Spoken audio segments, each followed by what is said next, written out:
Which is the best economic system and why? I know that minimally regulated capitalism would be the best economic system to follow by. Now, that sounds like a bold claim, and it is, but if you look at the times when the government held little in the way of the free market, you would see a thriving structure of free-flowing currency that goes everywhere. Why does a free market do this? Isn't it a system where everybody cares for themselves and everyone is selfish and so on? The short answer is, yes.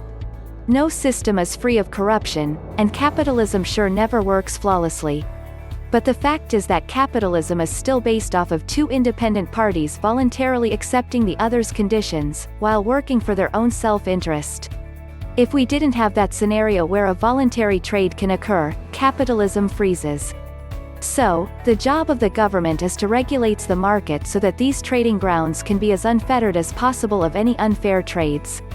But, what about Keynesian economics, where government investment must be a perfect blend of government and free market, where the government stimulates the economic machine into ideal situations? Isn't that a better system of economics than minimal regulation? Again, not quite, because it treats the economy as a simple machine that only needs money thrown into it to produce results. One input, X outputs. But, the economy is not a simple machine. If you put a bunch of humans together, do they all work the same way? No. They may act in some similar ways, and can be somewhat predictable, but ultimately, it doesn't take tons of money to affect them into doing what you want. There are numerous factors in economics that affect the decisions in everyday trade, even if done absent-minded. Also, politicians aren't driven by their self-interests. Again, everybody in a free market is driven by self-interest, which isn't always a bad thing. Plus, the politician isn't spending his own money, so he has no proper incentive to worry if his money is being wasted, because it's not his, and likewise to the government worker, who doesn't care how he does the job, because he ultimately gets the same amount of money either way. In short, in this quote from PragerU, economic growth comes from entrepreneurs risking their own money, not politicians risking yours. However, shouldn't the government intercede if the free market fails?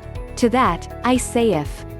Sure, parts can fail, and the entire system can sometimes decline, but if you look at the stock market, every time it goes down, it then springs back up. Some companies fail, but in a free market, that is one of the four freedoms you have. Freedom to try, freedom to buy, freedom to sell, and, you guessed it, freedom to fail. Some will fail, but those who don't get stronger, and learn to protect against those inevitable declines. But what about those individuals who failed, and the free market pressured them as such?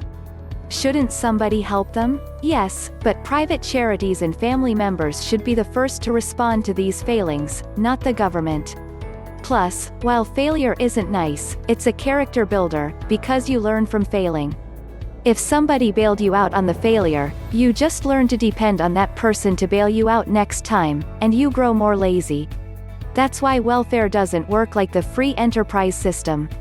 Economic systems are complex and can only be influenced, not chosen by policy. Most policies depend on what is already in place, even previous policies. We have no one best policy.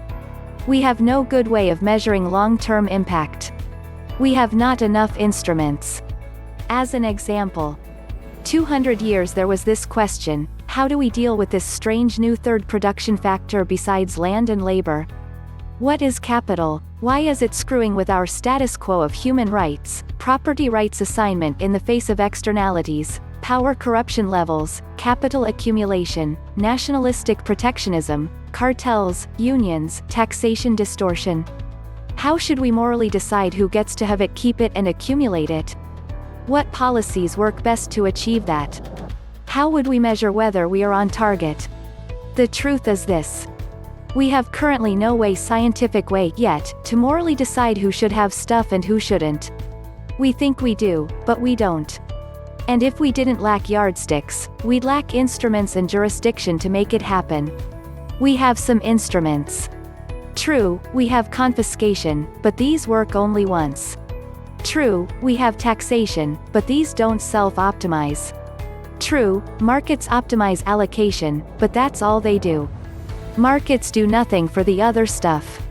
Human rights, property rights assignment in the face of externalities, global warming, power corruption levels, capital accumulation, nationalistic protectionism, cartels, unions, taxation distortion. And if we had better instruments, who would implement the policies to do so globally? The UN? No. After 200 years we're still up shit creek.